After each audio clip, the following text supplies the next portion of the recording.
Hello, everybody. My name is Gary Wayne, author of the Genesis 6 conspiracy books, and welcome to the Mustard Seed podcast. Gary, I'm losing track of what appearance this is. 9, 10, I don't know, man. It's great to be back with you. It's good to be back, and really like working with you. And I always get such a positive response from your listeners. So hopefully, we'll maintain that level of expectation and hopefully exceed it. Yeah, I mean, anybody who's paying attention, it's definitely gonna, cause the questions to get more serious, a little more thorough, to go deeper, you Yeah. know. And we have this suspicion, being gentle, that the writers of the Bible were aware of many of the things that you actually talk about. It was a part of the worldview that produced the Bible. So it's kind of Yeah. becoming awakened within the body of Christ, which is an honor and fascinating to be a part of the journey. Any updates you want to talk about? I think it's been about 6 months since you Sure. last were on. You've Yep. released part two, Genesis 6 Conspiracy Part 2. Yep. You have an audio version that dropped. Yes. I think last time we talked, it was like 2 weeks out from print. Yeah, likely. So the book has not been out a year yet, but it's been out for a while and it continues to looks like it's doing quite well out there. So, and I wanted to touch on just before I update some of the things we've done because I've done this year because it's kind of relevant, is that it always sort of surprised me that for some reason within the body of the church, at least in the generation that I grew up with, which is getting to be quite long, um, that there was not the consideration or for presenting the context to how not only the disciples in the world that Jesus walked in with us for a short period of time, what was the context of that time? How did the Jewish people look at what was in the Old Testament, what was going on, what their expectations out of the world was, and what were their ancestors' recollections and context?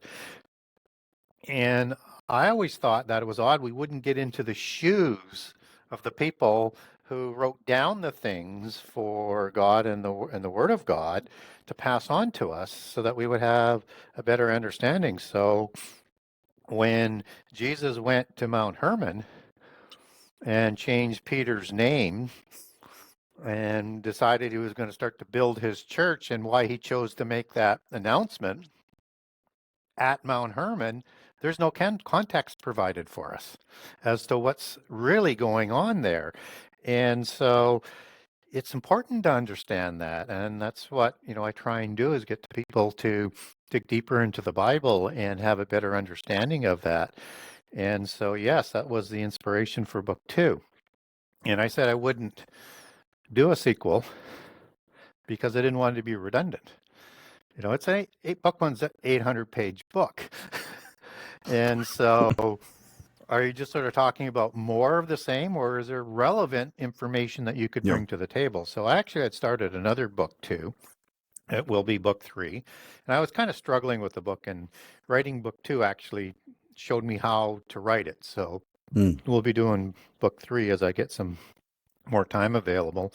I'm up to about chapter 10, so I'm well into it. So, Yeah, I and know one of so, the cool things that you brought up about like book two that we were talking about prior was you listened to what the audience had to say. yeah, yeah. And that's what convinced me slowly. I'm very stiff necked. And so it took a while to resonate. And it took a while to, even once it resonated, what they were saying is, well, how would I do it without being redundant? So what I heard from the audience is we love book one. And they got, for the most part, the concept that it was a book about, yes, very Christian centered, but how the Bible and its history and prophecy intersect into the world. And I use secular dating in book one, and I'm trying to appeal to non Christians as well to give the Bible a look. And so, what they wanted was a book that was centered more on the Bible, and by inference, how does the Gentile world intersect with the Bible? And to go deeper and to apply the kinds of research I was using, but more specifically focused on getting right to biblical sourcing in all cases and going as deep as you can on that so that there's a dive that we can understand the old world much better and how that connects into today and into end time prophecy. So that was quite a challenge. Yeah. So what I did in book one is where if I was using a reference to a Hebrew word, I didn't go directly to a Strong's dictionary or a concordance. I used another source because I wanted people to understand that the polytheist side understands these terms as well, and I wanted them to speak in their own voice. So this one goes deeper into the Bible than I think any other book that's out there. Um, it is unique. It is like book one on steroids for Christians. And if you like book one, you're going to really like what it does from a Christian perspective in book two. And if you like Dr. Heiser's work, then this is going to be Dr. Heiser on steroids. And in a way that hasn't been done before. So it is Yeah. as unique as book one. And is there some overlap? Yes. Only maybe I was trying to keep it to 10% or less and just kind Mm. of making maybe a quick reference, putting a footnote and connecting that back to book one, but just to sort of bridge the topics. And so it's essentially all new information, but new biblical information and associated outside biblical um, texts that would support what is written in the Bible and in ways that people haven't looked at before. And so this will bring the Old Testament to life in a way that book one did a good job on, but this goes to a level that just sort of blows people's mind, I think. And so not only do I cover off the angelic hierarchy, both loyal and disloyal in the Old Testament. And I'm going to cover off all the giants listed that I could find in the Bible, and there's way more than people think. And I'm going to take those giants back to a specific uh, tribal patriarch, which is unique. And then I'm going to cover off the difference between giants and hybrid giants, which is humans bearing giants to produce a smaller form of giant. And I'm going to take that back to a Rephaim patriarch.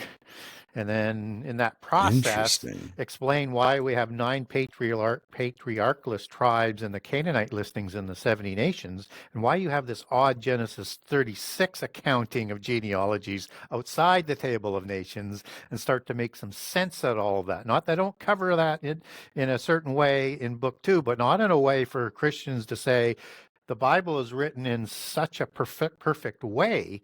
You just need to let it tell you its story if you're open to do so, and then to be able to verify those types of things. So, and as I'm doing that, I'm underlining important allegorical and contextual words, phrases, passages, concepts to help define end time prophecy.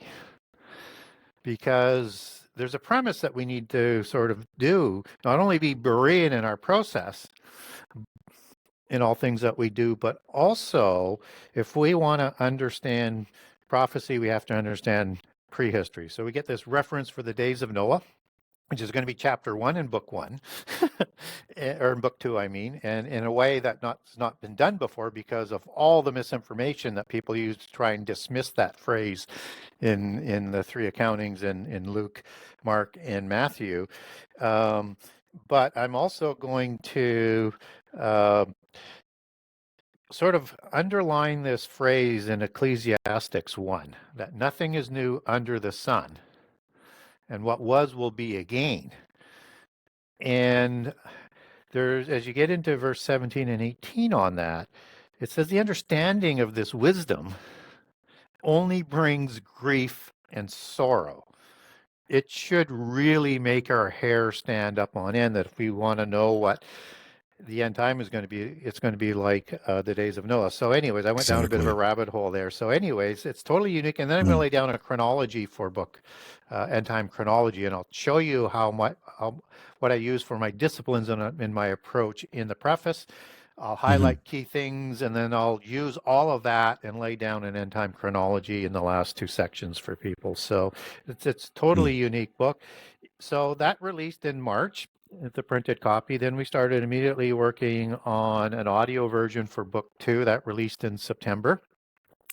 And then we did an audio version, or I mean, for book one released in September. And then after that, we started to work on the audio version for book two, and that released in December. So, So that's what it was. So the last time you were on, it was the audio that was getting released. I think it was yes. about September of 24. Yeah. Okay, interesting. Yeah. All right. Well, we're coming a long way, man, and you're hitting the ground running, just giving us a really great overview of the book and what to expect, even with a third writing coming out. I remember when you wrote book one, and I interviewed you. I think it was like the first time you were like, "Yeah, this is it. Enjoy it, world." Now here we are. Here we are. Book three's in development. Well, Gary, I do want to I underestimated the thirst for mm, information that the from the churches aren't. people, Yeah, which that. is so important Yep. to check the residency. How is this ripple effect going out? What is it doing? Is there the hunger, the appetite within the Yep. body of Christ for it? And that was Yes. a very well played part on your hand. Yep. Yeah. So, dude, I got some weird questions for you. We started out many years ago talking about Adolf Hitler, Yeah. and we talked about some really interesting things going on there. I do Yeah. want a little bit of a recap for some new listeners, but um, before actually we open that door, I want to ask you, what are your thoughts with these drones, these UAPs that are being reported? It started in New Jersey. We're in January of 2025 now. I don't even remember the timelines precisely, but it started in New Jersey. And it kind of moved out to all these other sub pockets, these regions across the country. Now, Mm. even across the world with the whole fog thing that's happened recently. Yep. Just give me your thoughts on that before we get to the nitty and gritty with some of these other questions I have. Yeah.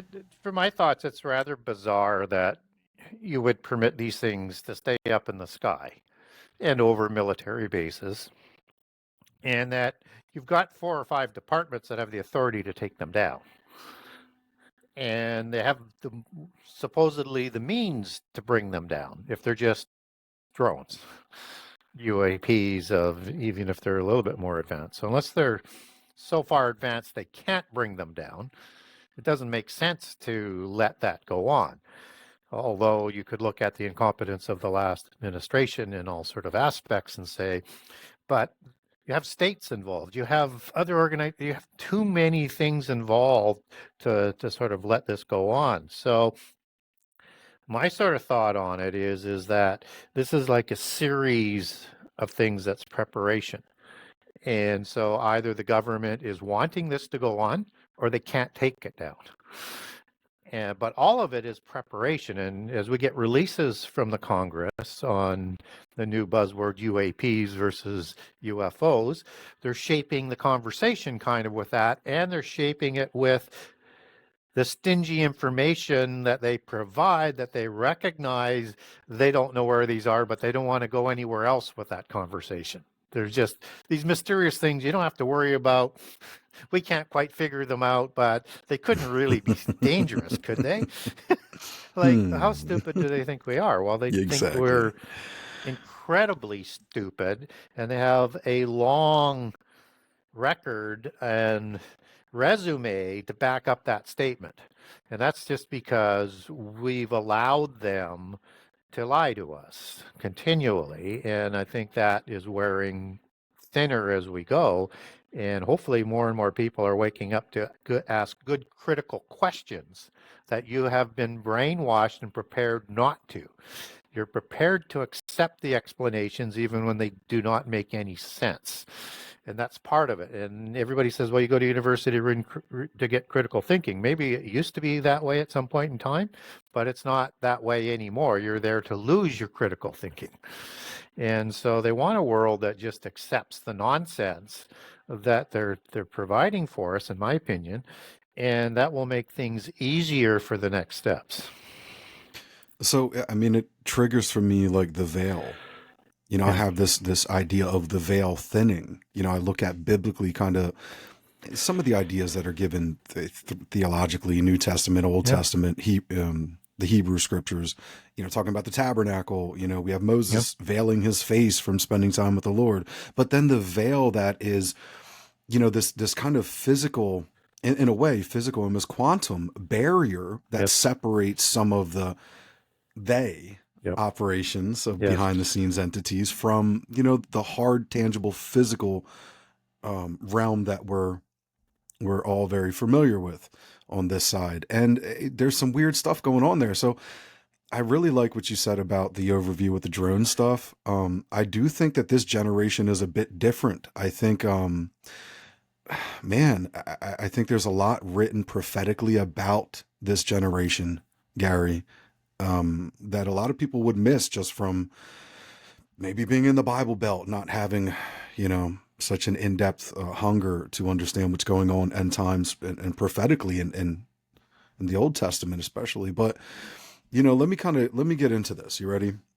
Nikola Tesla had this really interesting flying machine design. He talks about wanting to know or willing to express this idea that to understand the secrets of the universe, think in form of frequency and vibration. Yep. Um, so do you think that there's a connection between the UAP language that is now being developed to kind of discredit and close the chapter of UFO acronym and all the identities that will come along with that? And do you think that they're trying to unroll some technology that has been veiled for quite some time, possibly things that were understood by Adolf Hitler, Nikola Tesla? Just let's pontificate on that for a minute here. Yeah, I think we're closing in on catching up to the level of technology that was before the flood, just before the flood Hmm. came. And I would speculate that the flood was to prevent a destruction by fire with the level of that technology that is reserved according to 2 Peter 3 for the end time. And so it was an intercession um, for a prevention to ensure all the names that were written in the book of life from before creation have the opportunity to leave those names in and not have them blotted out. We all are allotted that opportunity. So I think when we look at the technology that's before the flood, it increases relatively rapidly at the introduction of the giants in Genesis 6, which is the preamble to the flood story. Now, it's more than just a few years. I mean, it's 100 years from the introduction of Noah to the time when they go on to the ark. So you got at least 100 years there. But the giants are actually created before that last 100 years. So in the days of Jared, according to the book of Enoch, and also the days of Noah, according to the Bible, Noah lived 600 years before the flood. So you could push that back to a more relative date to see our rapid climb of knowledge and technology. And that you could make that as an interesting parallel where you have this knowledge that is the heart to understanding the flood story, even DNA technology, because the whole earth was corrupted and all flesh was corrupted. And that's the Hebrew word shakath, which means to pervert, to ruin, to destroy, to decay, words like that. And that would then imply flesh and all the earth. That implies all of the animals and the plant genomes as well. Well, we're reaching that capability today, but we're not quite there yet. So this angelic technology likely would have included all sorts of things we're just starting to get a glimpse at as we start to ramp up here. So when you have wave and sound and vibration technology that we're trying to grapple with that likely was commonly understood both before the flood and maybe again shortly again after the flood, I think we're going to see more of this type of technology. And we should be aware that there is technology described like that biblically, with in the time of the Exodus and the time of the destruction of Jericho, where you have Absolutely. music, which is working on the same kinds of principles, and is Correct. part of the seven liberal arts and ancient sacred sciences that has a whole different technology that's applied with music and its vibrations and its notes and all the other mathematical implications that would go with it. But to be able to have, along with the Ark of the Covenant, that's probably also working to enhance whatever is going to work with the trumpets, but to have the whole city crumble is seemingly a vibration technology that is somehow able to be tapped into within this world. We just haven't quite found that knowledge, or if they have, they haven't shown it to us yet. So I think that type of technology is coming back. And, we're talking about, the ability to change weather. And, in 2019, the former CIA agent was talking about having the ability to, I have a link for people on this if they want.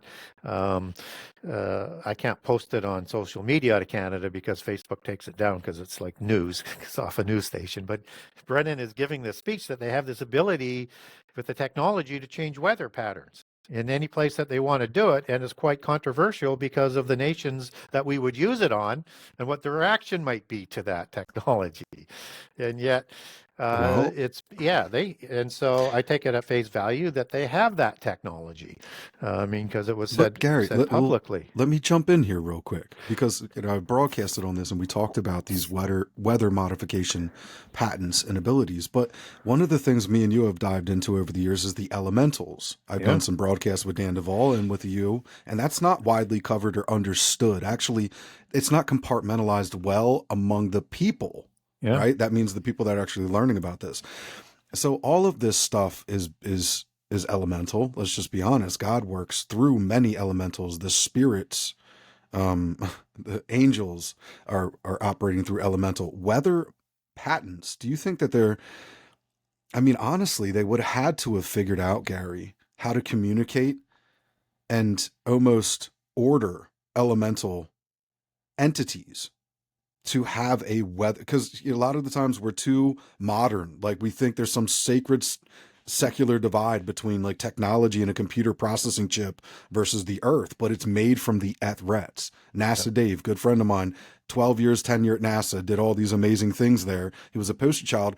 He's been on many times, and we're talking about the Ethrets, the earth. These it's just sand, and it's different gold and materials. So with all of these patents and these manipulations of the physical realm, you would have to think there's almost like a sigil or some type of magic with a K, sorcery markings, if you will, where they are integrating and manipulating the physical realm through the elementals. yeah, yeah. And so if we look at the rebellious hierarchy, the invisible ones, and we look at some of the main gods, they're associated with controlling weather. So, like Baal, for Exactly. example, is a Yeah. storm god, right? And so in the book of Enoch, we get angels associated with weather as well. Again, not biblical, but um, certainly is a possibility. And so I think when we look at the word elemental as well, you can get that broken down into the basic as it's defined. Stoichian is the Greek word that's used in the New Testament. It can mean the basic element of the universe as a physical element, and it's used that way, right?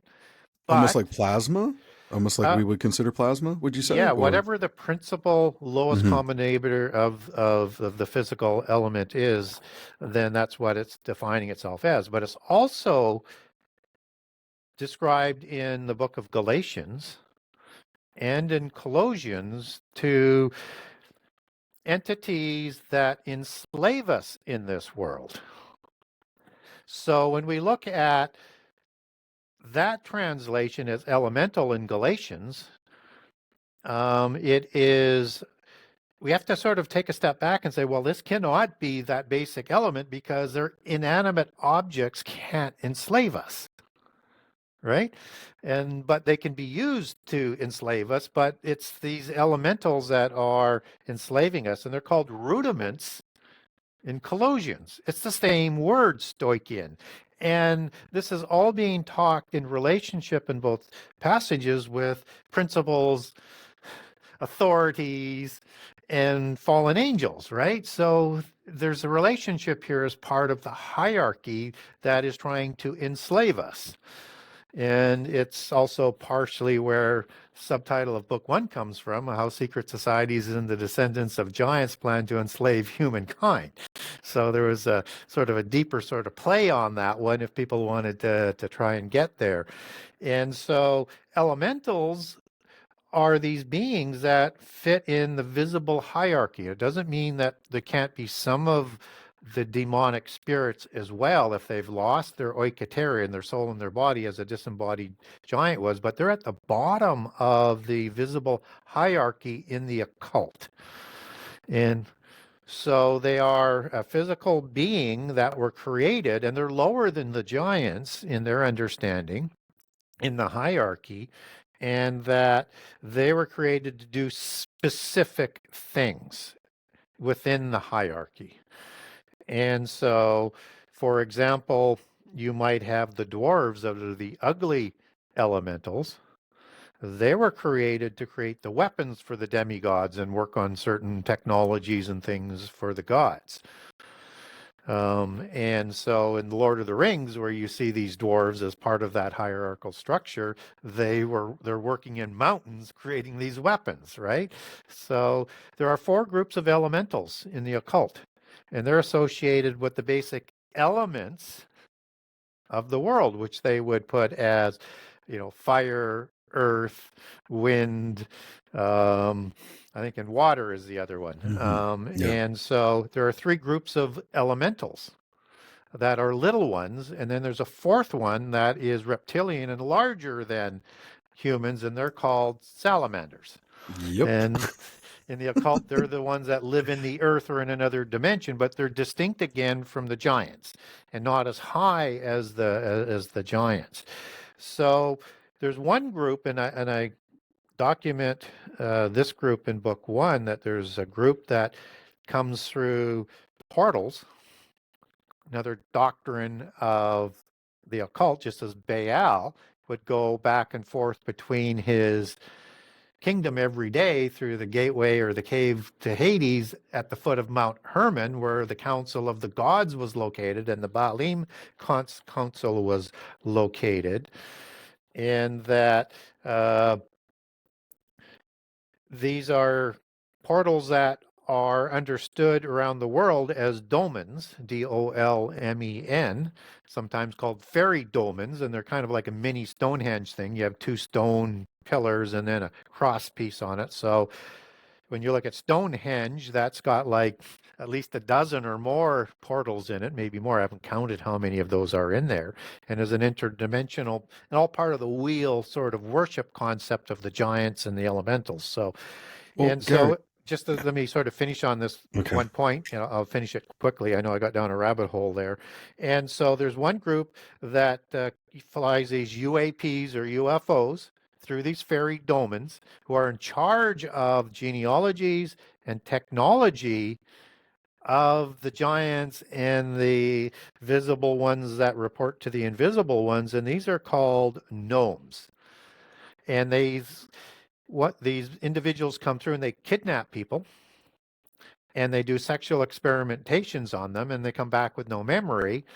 And it's been happening throughout our history. So I give one that's like, I think, 150 years old and one that's over 400 years old in book one. And these are called the gray gnomes. And their description is identical to the grays Exactly. in the UFO. So is there, I think we're not seeing intergalactic visitations. I think we're seeing interdimensional because it fits with the deception and the control of this world by the polytheist forces. So, Gary, it sounds like technology that mankind is using, with nothing being new under the sun, Yep. is literally us interfacing with behind the veil operations. Because, you mentioned dolmens. I did a pretty pretty interesting episode with Derek Gilbert talking about them, and he talks about them being recognized as funerary monuments, Yeah. and then I had this connection that I brought up with him. I want to just share with you the connection between dolmens and gravestones, and we know the Yeah. occult uses the human skull as like a medium and intercessor. Yep. Well, we gravestones got heavily introduced after World War One and Two, made of similar, if not the same material, limestones. Literally crystalline structures that admit and it can store information, broadcast and receive information. So I think it's Yep. really interesting. All of this does fit together in the most provocative way. Now I want to go down the route, you know, technology, AI technology, nothing new being under the sun. So all of this fits together in my mind. Let's flesh it out a little bit for the audience, right? I don't need any more convincing, but you're saying stuff and I'm like, talk about going down rabbit trails. I'll take us down too many if you let me talk for too long too. So I'm going to pass it back to you, but let's talk So, about AI tech, yep. what we're seeing unfold right now, real time, and where some of those correlations might be through elemental, through these occultic languages that are expressed throughout the ages. I mean, let's make some connections here. Sure. So let's begin again with that sort of days of Noah. Nothing is new under the sun. So in the days of Noah, both before and after the flood, you had not only giants, but whatever other spurious offspring the fallen angels would have created that were amongst us. And you had the parent gods walking amongst us with the offspring gods before the flood. Then, after the parent gods are sent to the pit prison, we have the offspring gods that rule after the flood. So just to sort of make clear what I'm talking about there is that in the Bible, we have the Canaanite pantheon, which most Christians are familiar with. So you would have Baal, who's an offspring god, son of El, who rules before the flood. So El is ruling with Ashtaroth as his consort, and Baal after is ruling with Anat. So as we understand that is we have references in the Bible to mostly the offspring gods, even though they talk about gods before the flood as well. And that's kind of the separation and helps you to sort of understand it. So, and Baal is the one going back and forward between Hades, Sheol, Otherworld, all the different names, and Earth at Mount Hermon that we're talking about. So expect that this is going to be like the days of Noah again. Whether or not they're sold to us as fallen angels or just more highly advanced aliens, we'll have to wait and see how they come out with that. But it's this technology that they had that had the ability to take the violence of the giants to a planet destroying capability through fire that we're just now sort of getting into, along with the other sort of technologies. Now, when we talk about going to Hades or Sheol, biblically, we would sort of understand that as being in the earth. But they're using this portal to get there.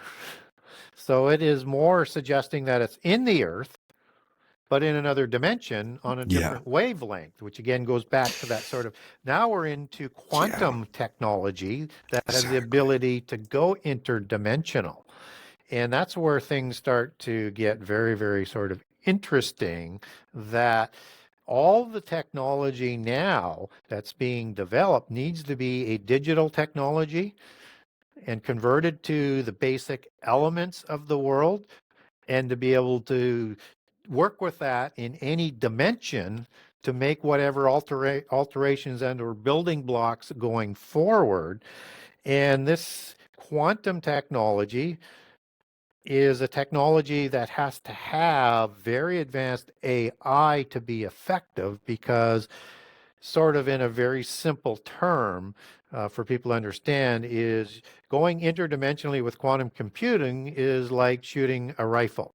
So you can go to a specific spot in a very large area, but it doesn't cover a whole large area. So you need AI to be more like a highly advanced shotgun that can search millions and millions and billions as the technology gets more locations and things in multiple universes at the same time. So there, if you now go back to last year in January at the Davos meeting, they're very upset because they can't move forward on their agenda as fast as they would like to introduce the chip system and hive technology through neural links and other things because AI is not developed to the level that's required. So their marching orders is double down and get this thing done because you're killing our agenda.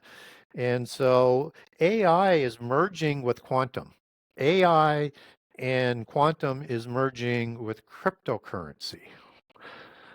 And that is becoming an interdimensional system. And one of the things that they also have to be able to do is understand that the bloodlines who rule this world as part of the invisible hierarchy answering to the invisible ones, who will become more visible as we get closer to the last 7 years, they do not want to lose the money that they control this world with. And all of their money today that is generally off the books, stored in Switzerland, and probably some other places because they wouldn't keep it all in one spot. But the main place is Switzerland that they created it for. And it's a massive amount of money that they can always draw on and won't run out of. But if you convert everything now to cryptocurrency, you're into geomancy, which is part of the whole understanding of that as well, but you could decode things from another dimension unless they can seal up that back door to protect their assets. And that's part of what they're also working for. But they want a complete system that can work within this world, outside of this world, and do anything that they want. And they want to be able to do that through quantum entanglement. And one of the things that they need to do to trap that access to quantum entanglement is to find a specific particle. And now that brings up CERN. And CERN, they have all these superficial things. It's like a secret society there where, what they show you, what they do isn't what they really do underneath. It's more for show. And it seems to me that they're searching for what they call the Atma or the Atman particle. And what that is, it's also known as the Brahman in the Vedas. And so what that is a particle you cannot measure in another dimension and at the quantum level. It's invisible. Hmm. But their belief system, it's there from the ancient knowledge they have of their ancient texts. And this Atma particle contains all the knowledge of the universe. And what it does is it merges with a particle you can measure at the quantum level. And through that quantum entanglement, provides its energy to send all information instantaneously in all universes, all dimensions at the same time, continuously. So this is designed to tap into that, to give one of those key things for people to take the mark of the beast, because this is going to be the mark of the beast system as it's developing. And it is designed to provide immortality. And that the other thing, not and I'll get back to the immortality, but it also, to be a god, you have to have unlimited knowledge. You have to have access to this. And that knowledge provides you the capability to provide immortality through replacement parts, clones, whatever things at their DNA manipulation at the building block level, whatever they're going to be able to try and promise for you to take that mark of the beast. So when we look at this kind of technology and some of the things that are starting to roll forward, we have this like Neuralink, which will give you that hive mind thing that they're after. You have this digital bed that they're trying to do for the hospitals, which is kind of like that science fiction sarcophagi technology where you can heal. So, but Quantum this, med beds, I think they yeah, call them. Yeah. quantum med beds. And so this is going to work in multiple dimensions in an implant type of system to give you safety from diseases, make you more healthy, to give you immortality or to heal you right from the quantum building blocks forward. This is on the low side of the technology is messaging technology that a certain disease prevention mechanism that we went through in the last pestilence is designed on, but that will get replaced through a complete digital application going forward. And so all of that is being developed in parallel technological lanes that are starting to merge into a nexus point. But it's not there yet. It's not quite yet there, but you can see all the different avenues. And now Yeah. we see things like, AI has to be developed. And then we've got people like Elon Musk is saying, well, but the Google AI is evil. So my solution is I'm going to create good AI. There's no such thing. And I get the motivation that, this is a technology that is existential, um, and you don't want it used on you, but the result is still the same thing. And whether or not it's a white hat in polytheism or a dark hat, and the white hats may say they have the better interest of humankind at heart, they still worship the pantheon of gods. They still want to destroy us and prevent us from reaching the resurrection and to be resurrected to be like angels. So they're trying to destroy as many of us as they can. Do you think that the Ubermen, tapping into this limitless quantum field that you're talking about, that kind of is like the laminin or the rebar, right? Like Yeah. it holds the infrastructure together through this multi-dimensional reality. Mhm. That's just interesting. So I won't beat the dead horse. You did really well on that. Foglets, Gary. Do you know what a fogler or a foglet is? No. So let me see if I can share my screen really quick with you and the audience for those of you who are watching this on Spotify. There we go. So these are foglets. They're like these creepy. Can you see that pretty well, Gary? Yep, I can. Okay. So foglets here, also known as utility fog, Hmm. are these little guys, Gary. Yep. And this is the stuff me and Dr. Monzo have been talking about. Dr. Monzo did the Aleph Tab body system, talks about Yep. the Hebrew signatures on the human body. Yep. And these guys are being well documented through different scientific, let's just say off the beaten path scientific processes. But dude, I'm doing this research with Monzo and I get into these foglers and they're ancient Polish myth lore and they show up in a cloud. They always Yep. have a foggy cloud around them. And I'm like, Yeah. this is crazy stuff. So this to me is like a merging point, Gary, of technology, you Yep. know, this elemental idea. I have right here an AI overview. Here's AI's response.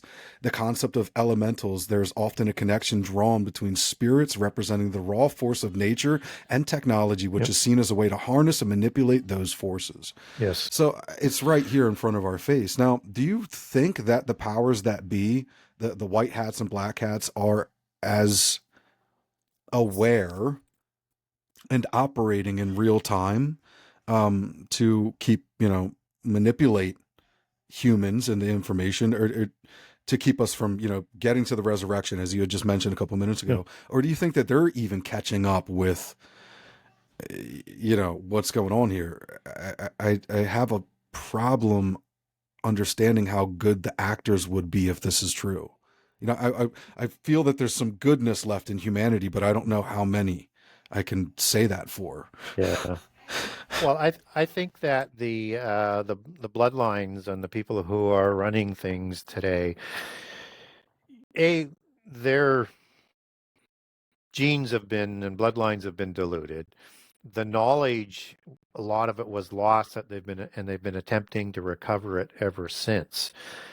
And for whatever reasons, and I think it's got to be through whatever rules and regulations that God has set down for this period up until we get closer to the end time, is that the rules of engagement of these beings, these elementals, and other groups, has restrictions to a certain degree. And so that is part of the whole process, and to slow down the march to that rendezvous with destiny that they want to have to destroy this world by fire. And if people aren't familiar with Second Peter 3 again, this is one of the sort of Rosetta Stone's prophecies, and it's kind of like a dual prophecy, as I outline in book 2, where it gives you important information that, and it says, and it starts about this world in the beginning. Well, in the beginning is Genesis 1, right? And it's talking about this world that was in the water and out of the water that was destroyed by fire and perished. Well, that's not the flood because the whole earth didn't perish at the time of the flood. All flesh was destroyed. Yeah, and everything in the sea was still alive. So the planet wasn't destroyed, didn't die. Interesting. And that's in those words in the beginning is the same words just coming out of the Greek for Genesis 1:1. And so let's just imagine just for a second, we'll let the audience play off that. If you look at the word was in Genesis 1:2, where it says the earth was void and without form, that word is haya in Hebrew, and it can be translated as was, but it can also be translated as became. And Toho and Bohu for void and formless suggest it was ruined, became that way, destroyed, not created empty and unlivable. And in Isaiah 45, where God doesn't create anything in vain, Tuhu again, because he creates everything for the world to be lived in, he wouldn't create anything incomplete. And there's other passages, but just to do the quick thing here to get to where I'm going, is that now if the world somehow became destroyed, and then link in Psalms 104, where it has some more details about the creation of angels and other creation information, it has an interesting thing where you have when God sends his Holy Spirit, the earth is renewed. Guess who's there in Genesis 1:2? Holy Spirit's hovering over the chaos. Yes. Now, if Yes. you destroyed the world by fire, because this is the destruction in the beginning of fire that's reserved for the end time, because nothing new is under the sun, right? Now, if you destroy the world with angelic technology by fire, probably a good location for the angelic rebellion between Genesis 1 and 1:2, as I build on this premise, then the world was destroyed down to its foundations, as other passages talk about, like in the book of Job and elsewhere. You have something that likely happens is that the firmament collapses and becomes into chaos. And so now if you have that going on and you wanted to, after Genesis 1:2, to restart, you're going to have to do the basic things over on the renewal process. And one of those things is going to be separate the waters below from the waters above to recreate life. Because the firmament would have collapsed. And that's the earth that was in the water, that's out of the water, that's being talked about in 2 Peter. And so this Mm. destruction by fire that may have happened, because this is all sort of theory, but you can back it all biblically in the original languages as well, it is the angelic destruction that destroyed the world by fire that since the creation of the Adamites, they've been trying to do again. Oh my gosh.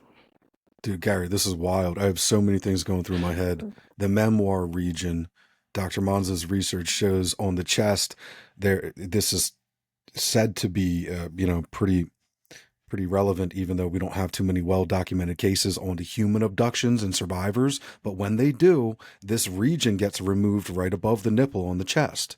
They call that, well, Dr. Munz's research shows it's the memoir region in Hebrew, which is for the dual waters and also reproduction. And like you're saying this stuff, and like I have all this other stuff going through my head, kind of pairing it together, and I'm like, oh Yeah. my gosh. So the fire at the end, it's almost like, the reproduction or the seed, the seed Yeah. war, that which, the wheat and the tares, however you want to think about this, but the images at the end that are not complete, they're not whole. Be holy as God is holy, he says. It means to be complete, be whole. And that's whole multi-layered too. Yeah. But it just takes me back to how interesting this day and age that we live in right now is. Yeah. And now think about, Oh my gosh. as we talk about this as being relative to prophecy. So Yes. what is the punishment for the fallen angels, the demons, and those who take the mark of the beast? And there, you might even make an allowance, and this is just speculation, that there'd be other people that would be throughout our history would be Like the just lake as, of fire. yeah, they're going to the lake of fire, not for Yes. the second death, but for eternal punishment. So think about Yes. how God and the laws that he set down in Interesting. this physical world, an eye for an eye equal justice, right? For those who wanted to destroy the world by fire, they will be tortured by that fire for eternity. Okay, so where does it say that in the Old Testament somewhere that he who destroys the image of God, him himself will be destroyed? Paraphrasing, it's in there somewhere. It's just Yep. talking about, you know, the same concept, eye for an Yeah. eye, tooth for a tooth. Yeah. Um, Fascinating. Yeah. So, being It in just Christ shows you Jesus, how the Bible works in perfection if you correct. just permit it. Yeah, if you let it take you where it wants you to go. Superlative, Gary. You're freaking me out, man, because I'm just having too many connections back to back. I don't even know if I'm making sense to myself at this point. Handed it back to you. Where would we go from here to continue to, Yeah. you know, make this solidified within the minds of the listeners and even tie some loose ends with this whole technology, elemental, and prophecy? I mean, where do we go? Yeah, so this technology has to be in place so that they can deceive the world to make a stand against the God of the Bible, right? Because if there's no chance on defeating this evil God of the Bible, why would people do that? So they have to create the scenario and the plausibility so that people um, will do that. So they have to develop this knowledge. And in that, in terms of people are saying, we want to do this for freedom, but it's actually going to destroy the earth by fire. And if Jesus doesn't step in at the time of Armageddon, all flesh would be killed by fire.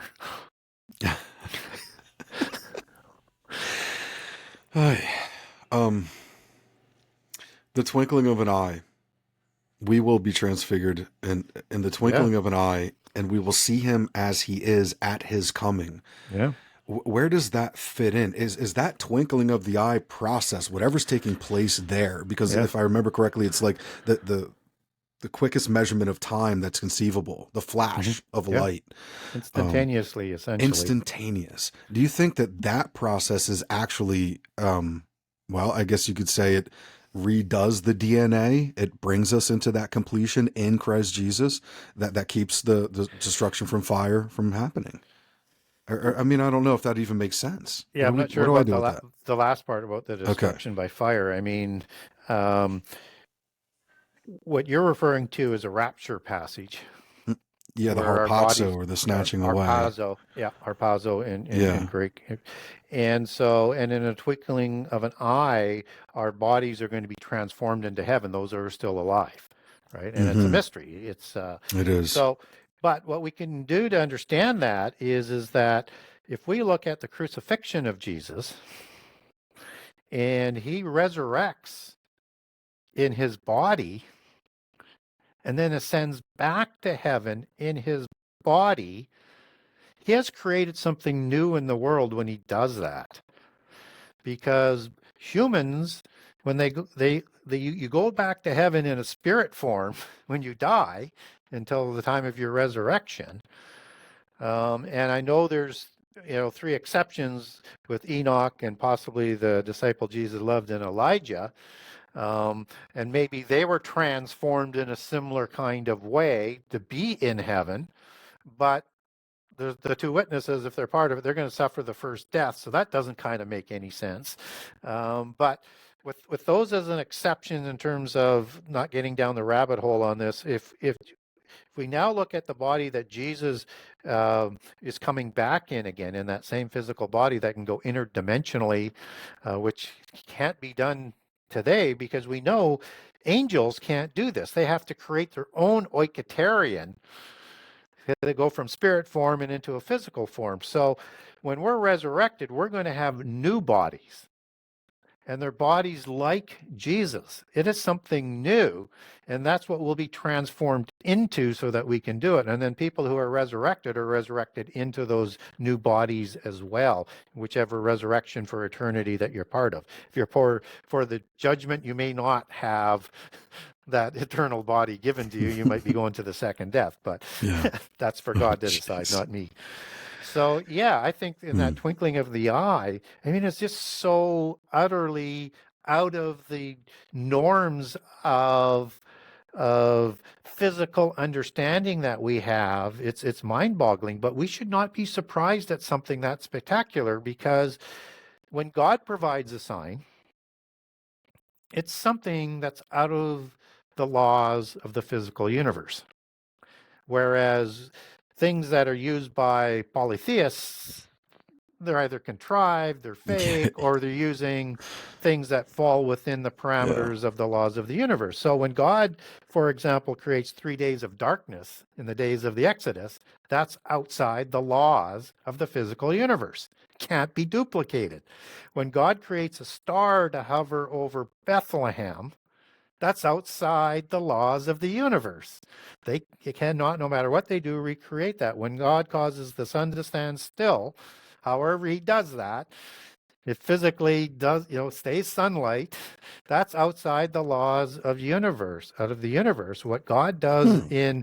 what Jesus does in the fulfillment of the harpazo prophecies and of the coming prophecies, and there's several different words and really tell you the whole story as you take that back to the original Greek, but like erchomai, for example, is another one, but I won't go into Perusia. I won't go into all of the key words, but you have something that is going to happen that cannot be counterfeited at the time, either before, if you're pre-trib, when Antichrist comes to power, or just as Antichrist is coming for power, if you are a mid-tribber, or if you're more closer to the end, that's when it would happen. But wherever your timing is on that, that is something that the world is going to have to lie about because they cannot explain it.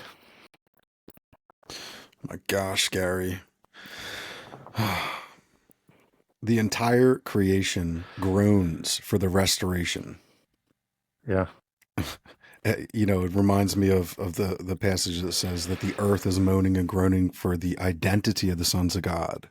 And so, like, all of this is like building a climax, in my opinion, where, Yep. um, what a time to So, be alive. So, yeah. And let me yeah, give you another interesting sort of parallel. So, okay, that groaning aspect. So, if you go to 2 Corinthians 5, let's say 1 through 5, okay. where it's talking about the dwelling place in heaven, or the house in heaven that Mm, we groan for or desiring we're for. longing, I think it Yeah, says, we're or yeah, longing for, and longing even though we for. have our own dwelling place here in the earth, that Yeah. house in heaven is, excuse me, the Greek word oikaterion. Yes. And that's a very interesting word because in Jude 1:6, this is the habitation, oikaterion, that the fallen Yes. angels They left in disrobed heaven. of it, right? They Yes. they reject it or leave it Yep. behind in Yep. order to, Yeah. So they yeah, have an this is oikaterion great. that's in the spirit realm and in the physical realm, and they're different. Hmm. And so when the fallen angels came here, they would have to create their soul and body, which is the oiketerion, and the spirit would merge into there to interact physically in this world. And oiketerion means a dwelling place for the spirit. Full stop. Dwelling place for the spirit. So dwelling place in heaven for the spirit, and in the physical world, it's a soul and a body. And so we have that soul and the body, which our spirit that comes from heaven merges into.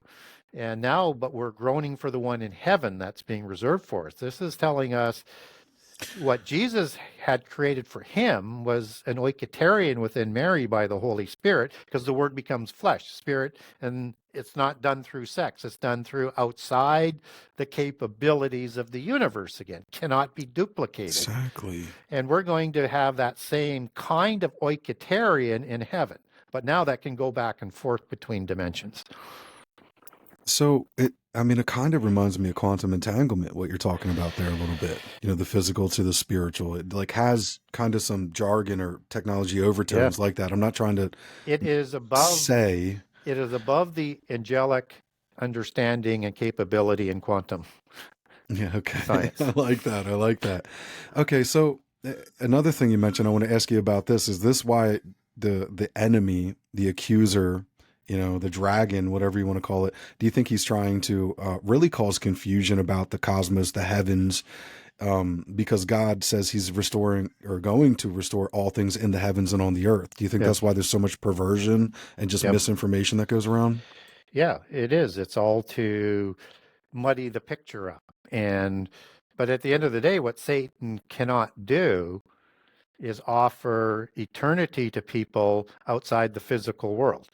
He, for those counterfeit spirits on beings that they created, they can create new oikotarians through cloning or whatever, but they you might be created to be immortal in the physical world with those uh, add on of the different souls and bodies that they might manufacture, but you cannot go into other dimensions, particularly into heaven.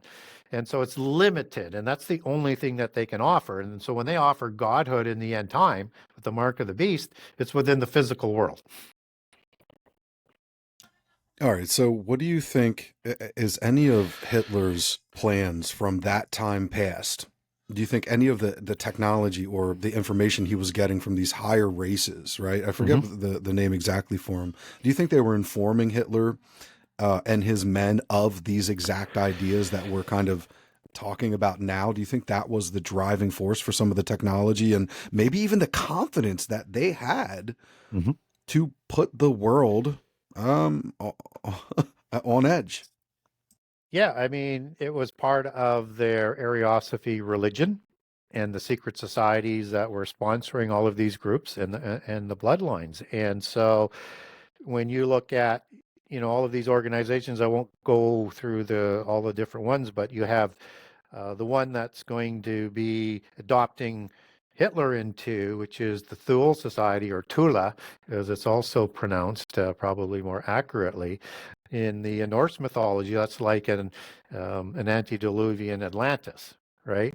And of course, they're putting their belief system on the Aryans, which are giants, blue-eyed, blonde-haired ones in this case, just as Atlanteans were also described as, also red hair and hazel eyes or green eyes. And so um, you have that sort of understanding that's going into this.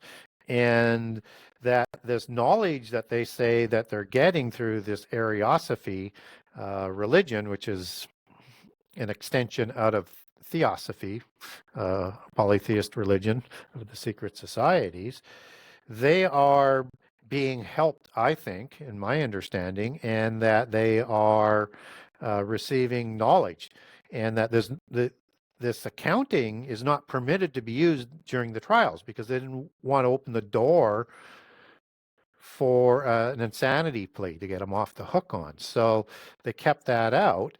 And but if you the records as they've come out, they said we received this knowledge. We didn't create it. And so they're taking almost, I guess, from what a demonic or angelic understanding would be, almost Stone Age understanding and technology, and trying to ramp them up quickly. So you get everything from a strategy to implement this weaponry, let's call it blitzkrieg, that is, completely sort of revolutionary and overwhelms all of the Allied lines completely. You get a base model to create Tiger and Panzer tanks that's still used to this day, that is revolutionary in terms of the armor and the deflection capability and then the size of the weaponry that's going in it. You get the rocket engine, you get the jet engine, you get all of this in this sort of Bell technology that is thought to be kind of interdimensional technology, just speculation that we can say at this point in time because we don't know where that is. But we do have some records that would suggest that they were developing some sort of interdimensional type of technology with that. And so you see all the archetypical things you need lining up for an end time play to create the new Atlantis or the thousand-year Reich, new fake counterfeit millennium. And the new Atlantis, or the new age, the new golden age, is an age that refers back to the first time or before the flood, in the time of giants, and the 10 demigod kings, giant kings of Atlantis, who are trying to create a world government in that golden age. And a time when giants walked amongst humans and gods walked amongst the humans. And this is what the days of Noah are going to be like. And lo and behold, what do we get? We get prophecies in Daniel 2, in the metallic prophecies of 10 toes.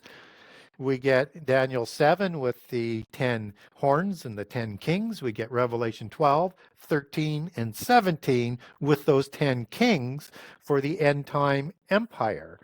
And you have the Babylon-like religion set up through the Reichschurch in 1933 with Ariosophy as that official Aryan polytheist religion, which is a daughter of Babylon religion. And Babylon is, as we understand it in the book of Revelation, or it's referred to as Rome in one of Peter's letters, it can mean the empire of Babylon, as we understand it as a beast empire, but its root word is Babel. And of course, you have Nimrod, 100 years after the flood, 101 years approximately before God intercedes again, who's another Antichrist archetype-like figure who introduces the antediluvian Enochian mysticism, the Zoroastrian Indo-Aryan religion at Babel. That is going to be, I think, the mystery religion of Babylon before Antichrist comes to power. So, yes, you have this rapid advancement, and had they had the time to produce enough of these weapons, they would have overwhelmed the West quite easily with that weaponry, or put such fear of destruction into us. And they're developing intercontinental rocket systems to deliver a nuclear device. And then the only reason why they didn't beat us, I think, on the atomic end of it is they had their heavy water plant destroyed that they couldn't replace in Norway. And the Allies were very, very smart to say, hey, we don't know how far along they are in this, but they have to have that. So that's got to be destroyed. And they were never able to, at least what we've seen, able to reduplicate that factory. But they're creating the ability to implement that on a worldwide scale. And if they had continued to have coaching on that for a longer period of time, they could have sent those anywhere.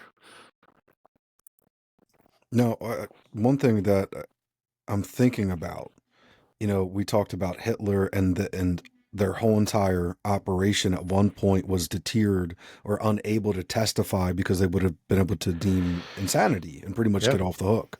Do you think that any of that could be replayed with what we've seen happen with the administration of the RMNA operating systems, right? I mean, we see a bunch of Yeah. crazy stuff now. Couldn't they just say, hey, we're going to blame it on AI, or we're going to blame it on, Yep. you know what I mean? We've got this information from these supercomputers, or does nothing's new under the sun, but I'm not, this is a close leap, you're making the connections from antediluvian all the way to present time, but even within the last 100 years, it's not out of the question, in my opinion, to see that remodeled over and over again. It's like a blame shift, new target, right? Yeah, it's just the level of technology that's used to implement the same game Correct. plan. So whatever Nimrod was Correct. doing for intimidation and propaganda, he may Yeah. have had more technology than what we think, but all of the beast empires did the same thing. The Germans did the same thing. Same It's thing. yeah, the communists did the same thing. It's the same playbook. So do you think that this bell that you made reference to, Yeah. that was in the plans, what do you think happened to that, Gary?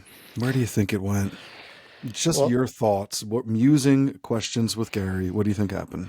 well, I think the Americans have it. That's what I think, because the Russians would have used it by now. Yeah, that escalated really quick. Yeah. Well, it just can't just disappear. Yeah.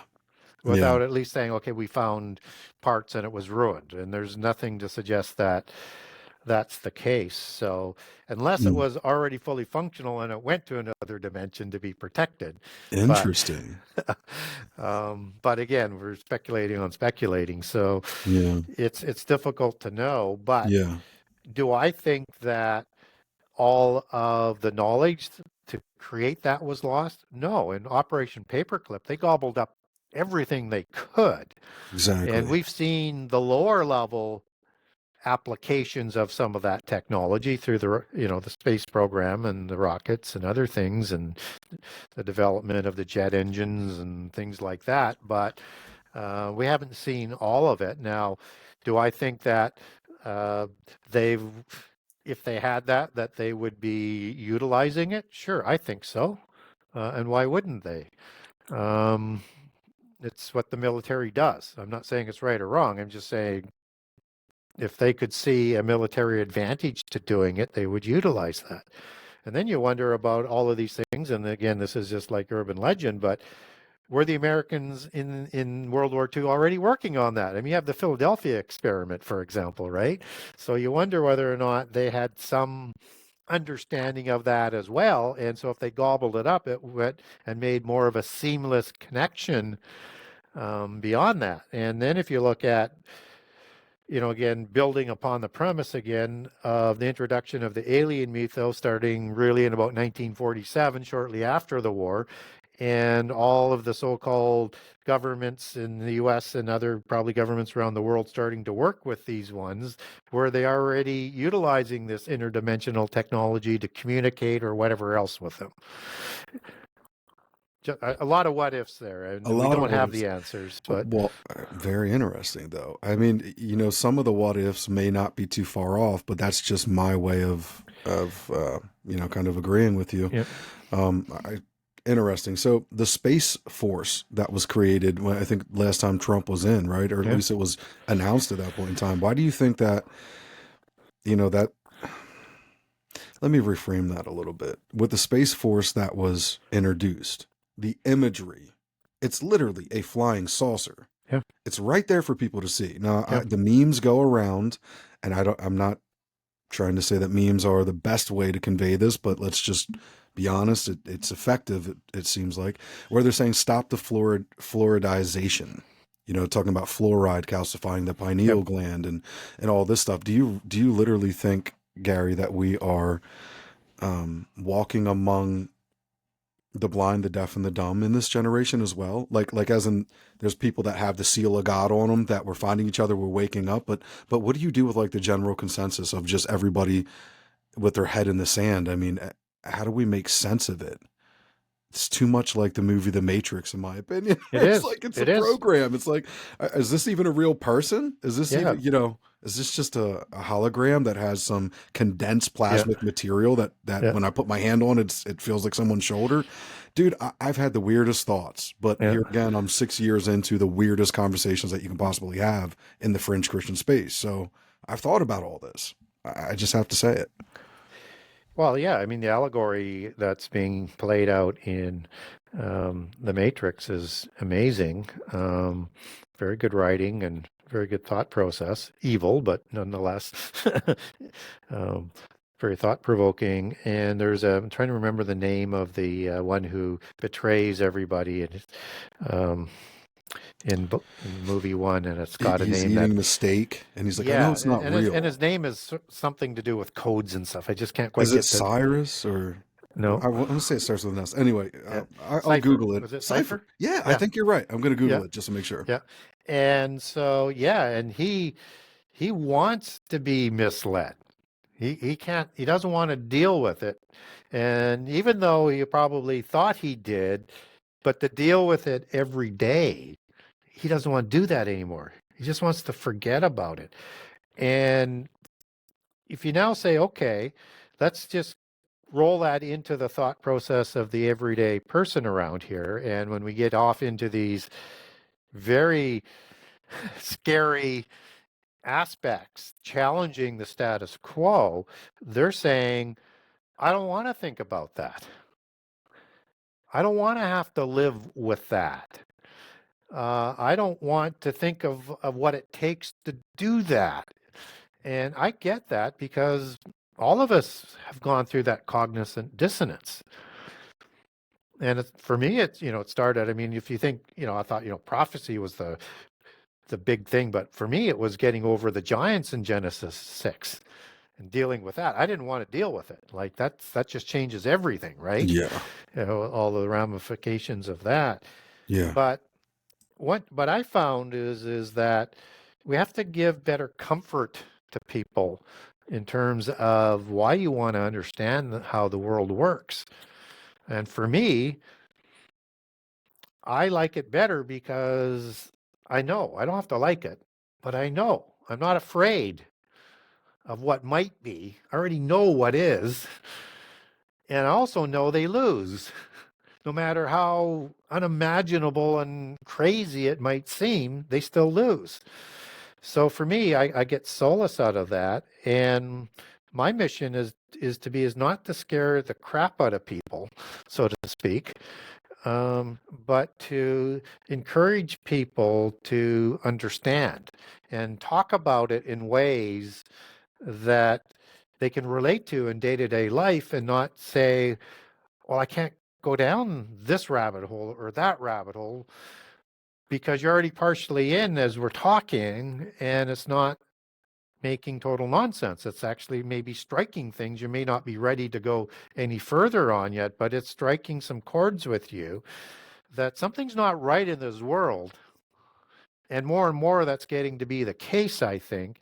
But what will you accept as the resolution to something's not right in the world? Will you get option A or option B? And that's what it's going to come down to. And most people um, will say, well, what if I don't want to decide? Well, no decision is still a decision, and you'll be spit out by both sides. So you need to make that decision, and that um, you need to learn more yourself. You need to gobble up information. You need to research things. You need to put on the armor of God so that you can deal with this information and make a clear-sighted decision. Be a contrarian, be a Berean, do your work, because if you think things aren't quite right today, you have seen nothing yet. And I'm not trying to scare people. I'm just saying if it's going to be like the days of Noah, we better understand everything that was going on both before and after the flood, which is why in the Luke aspect of the days of Noah, he includes the days of Lot at Sodom and Gomorrah, which was destroyed by fire, as that transitional allegory for the end time destruction. Yeah, it's so well said. Um, yeah, you're right. It was also Cypher, um, who's on board the Nebuchadnezzar hovercraft under Yeah. Morpheus, and he's a Cypher's betrayer. just jargon for geomancy and matrix Exactly. and all of the occult science It really is. language. It Yeah. kind of encompasses all of that.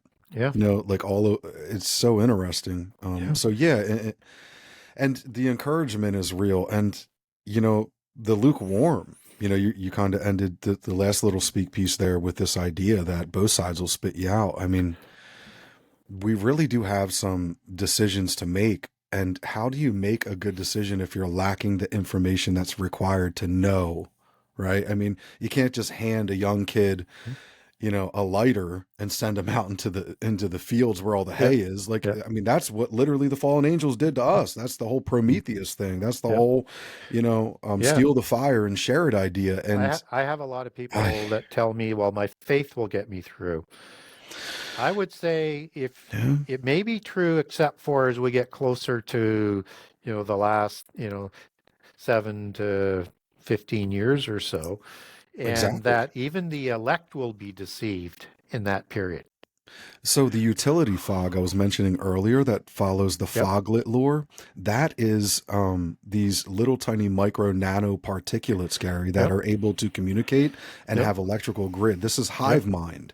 Yep. They are said to be able to cover the film of your eye and Yep. broadcast imagery Yep. from the whole spectrum of your Yep. natural eye. We're Yep. not even going to be able to trust what we see with our natural eyes. Yeah. So what does the Bible say? I walk by faith and not by sight. So this is Yep. interesting, I mean, to weigh out Yep. these ideas, but washing our mind, in repentance, having a change of mind. Everybody thinks, "Oh, I Yep. repent, I said a Yep. prayer," but like it's a change of mind. We're taking Yep. thoughts captive into the Yep. obedience of Christ. This is Yep. washing of the mind. So a lot of what you're offering is a context that when you wash your mind and make your mind up, it solidifies because the information is so well demonstrated, Yes. articulated, and historically Yep. accurate that you can't go back. There's no Yep. return. And when you have learned enough with your faith, then you'll be able to discern these things and you won't be as deceived. But if you're not prepared for it, that's what they're going to play on. And all they need to do is to destroy your faith. They have you. Now, there's this interesting movie. I'm not sure when it was out. Might have been in the 80s or something. It was called The Fog. And they have all of these sort of pirate-related type of beings and stuff. But they were talking about these Interesting. elementals within the fog that live within the fog, and then invade. And Oh it's my it's gosh. it's talking about, and in a very allegorical way, but it is talking about that type of elemental um, scenario. Yeah, The Fog, 1980, American independent supernatural horror film directed by John Carpenter.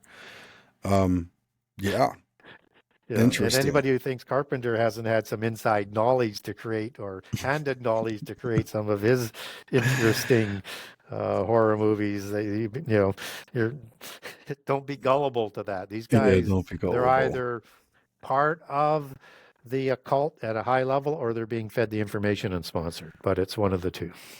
So this is like seeding. This is like occultic, in my opinion. Like Yep. from where I sit, they're planning these ideas even to get acceptance through a form of even just watching the movie, being acceptant of it. The movie. So there was another edition done in 2005 called The Fog Film.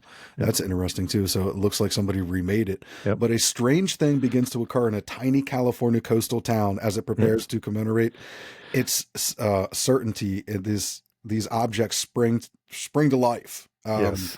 And they stumble upon these dark secrets of the town's founding. Yeah. Radio announcer, goes on and just talks about the mystical fire and all of the stuff that Yeah. happens. So crazy.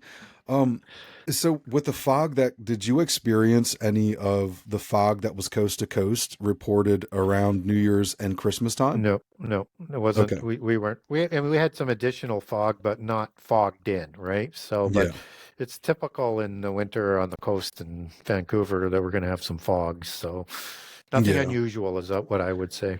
Okay. Yeah, I mean there was some unusual reporting stretching from coast to coast down Yep, here and yep, so, Gary, when we're talking about this idea of and forgive me if I'm jumping around a bit, but this is just the way my brain works. This is the ADD in me, so unfortunately. Um, President Trump coming in, yep, this is a day before inauguration. He's talking yeah, about purchasing Iceland. yeah. Well, we know about, Greenland. I'm sorry, Greenland. Yep. That's covered in ice. There you go. There you That's go. why I got them mixed up. Well, Iceland will be next, believe me. Oh, geez, yeah. So, I mean, even Canada, like Trudeau Yep, is, doesn't understand why we're giving them so much money. Says we're going to fold. Trump saying, yep, well, we're going to make you a state, right? yep. So interesting. Do you think that the legalities in the spirit realm, the principalities, powers, rulers, dominions, we know that there's aerial things, right? That come with that. Um, Yep. these rulers, these princes with dominion over certain regions. Do you think Yep. that this opens some vulnerabilities or some interesting acceleration of things if we were to purchase Iceland, Greenland, or Canada, if they were to be incorporated into the states? Does this open some like more activity of what could be against the American people, or just even increasing to the interaction with entities that are responsible for those regions? Well, it's a little bit of both, but let's maybe just take a quick step back just a little bit, and that there needs to be a geopolitical makeup coming about if we're indeed in the fig tree generation that I think that we are, and as we start to transition from the sorrows into the rise of Babylon, the end time empire in the last 7 years. So these are groups of nations as an empire is understood, 10 kings of empires. And so I've been talking about this, and I wrote even in book one, but I've been talking about this for over 20 years, that I think it's going to be groups of nations that come together in 10 with 10 leaders and to make up the worldwide empire. And that these are trading blocks, military alliances, um, and whatever else is going to be put in the recipe to sort of make that case. And it gets there through catastrophes and prevention of catastrophes because of the path that we're on that we can't seemingly sort of get off. So I think we're starting to see that shuffle around the world. And Trump is, he is wanting a larger place in the New World Order, not necessarily um, against the world order. So he just wants the U.S. to have a larger role. So there ought to be a U.S. dominated, based on how we see things today, empire. That'll come back to the dominion aspect of it in a second. So you see the Russians empire building right now, and you see China trying to empire build, and you see India moving closer to those three. You see India, as we understand that, being settled by Indo-Aryans, just as Persians were settled by Indo-Aryans and take their bloodlines of the Achaemenid kings back to the Aryans. And so they're moving in that sort of direction. And you're starting to see perhaps 5 groups of nations starting to form that's going to be on one foot. And the response is you would, from the West perspective, and you already see the European community as sort of a role model of that. Yeah. And you would get there because of economic destruction, or natural disaster destruction, or war destruction, or fear of war. And so now if you start to say, what would a US dominated one look like, it probably includes Canada. It includes Greenland. It includes Iceland, and might even include England. And I used to think that England and France would make up a dominating one, and Europe would split down the middle. So you would have Gomer, Germany, going, and Middle Europa going into that alliance of the East. But now I'm thinking that England might be more part of this North American empire. And so if you look at what the Club of Rome was created to do in the 1960s, which answers into the Committee of 300 or the Council of 33, they were there to get the world order moving faster because they were very unhappy with the progress. And if you Google this, they divided the world up into 10 groups of nations, very similar to how the UN has. Now, it may not be in their Western European bloodline ideology, and the world is pushing back against, saying not that we're against this Nephilim world order that you want to put in place, but we don't want it in the model that you are, and we don't want to be dominated by European bloodlines. So now if we look at North America and we see a bloodline connection back to the King of England and the Queen of England as a bloodline, and that we just saw King Charles III receiving his ancient right that's gone right back Oh to the my time of the gosh. flood, where he swears his loyalty to a specific God, not necessarily the God of the Bible, but a specific Nephilim or Rephaim patriarch and a specific celestial mafia godfather, as I like to tongue-in-cheek call them, to that God of the Baalim Council on Mount Hermon, who gives them the divine right to rule of the 70 nations. And so now if we understand the Council of Gods, we understand the 70 nations talked about in Deuteronomy 32 and the 70 nations listed in Genesis 10, and we understand that in the time of Adam, you have the 70 nations ruled over by Israel before the flood. That's not necessarily Israel, that's a title given to Jacob. That is a compounded word and a title that Jacob receives, and it's Ben Sarael is the Hebrew on that. Sarah El is Israel, compounded word meaning Sarah as prince or ruler, and a prince rules, and El and a god. This is now the sons of God. So as a Septuagint would translate that as angels, or the Aramaic translations as the sons of God. They're all accurate, except for Israel that's a prophetic unfulfilled part of that prophecy for the millennium. So you're going to have represented by the 70 sons born to Jacob in Exodus 1:5 in Egypt, right, as part of the same 70 accounting for. So it's a dual prophecy, and I cover dual prophecies off quite a bit in book 2. So as we understand that then, and if we're going to have this worldwide beast empire with the religion of the giants, worshiping and bringing back the age of the Watchers, then the legal domain that they have will be recognized in how that forms through the bloodlines. Yeah, that's amazing. So, So you might look for England to be part of the North yeah. American group, and you might even see, oddly, something like Australia and New Zealand as part of Yeah. that because of the Yeah. Commonwealth and the aspect of the prophecies of the end time for both Ephraim and Manasseh. Interesting. Now, what is your take with like the lost tribes in the sense of, do you think that that goes back to like each one of, like England, we look at like modern day Greece or Italy. Do you think that even some of these are compartmentalized into a tribe that then branched and, you know what I mean, repopulated locally? Do you see the lost tribes going into all genomes, or do you think that Yeah. it doesn't go that far? It's some of each. The sum of each. Yeah, Some of that's it, very yeah. wisely said, actually. Yeah. So I would, and I'm going to cover this off in book 3 to a certain degree, well, a large degree, because I'm going to deal with the lost tribes. And so, Oh, Gary, don't do that to me. yeah. Geez, here we go.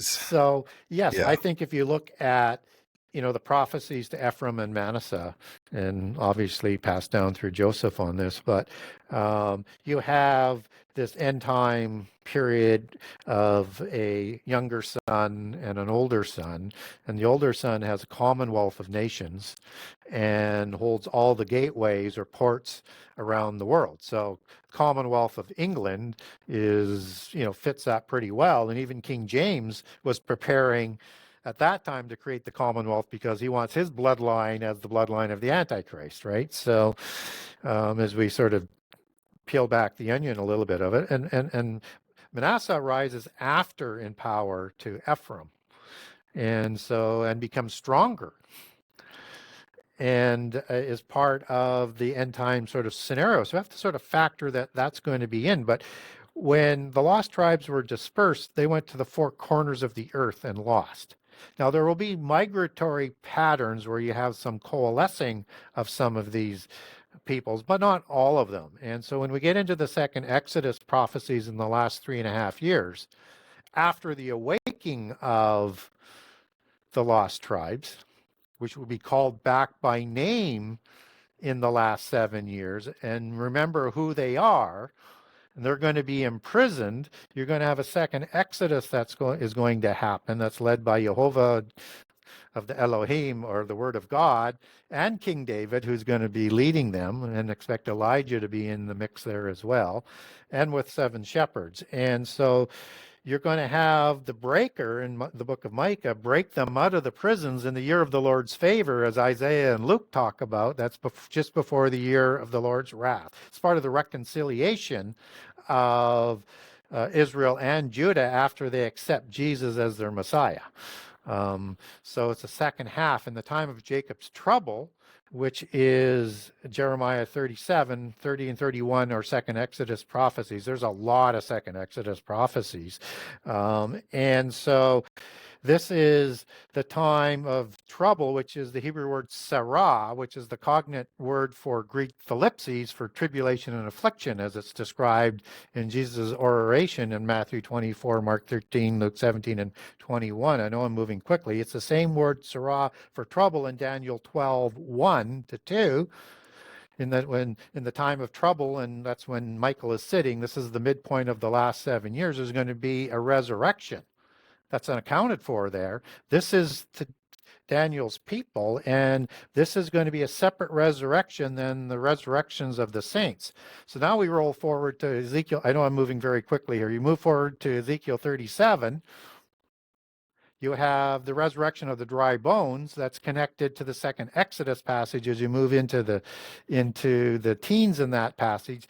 That's the same set of prophecies that is connected to the reconciliation of both Israel when they awaken and Judah. So you'll have Judah when they see the abomination in the covenant land, they're going to go to the wilderness. That's at the midpoint of the last 7 years. And then sometime after rapture, you're going to have another one of the visitation or the days of the Son of Man. Hosea 9:7, Luke 17, I think it's 22 and 26 for those passages. And so you're going to have him come back for Exodus, and then you'll have him come back for Armageddon as part of those days of his visitation. So yes, we're going to see an impact, but you're going to see nations that are usurped within the beast empire, even though they may be descendants of Israel. Then you're going to have this awakening within those empires.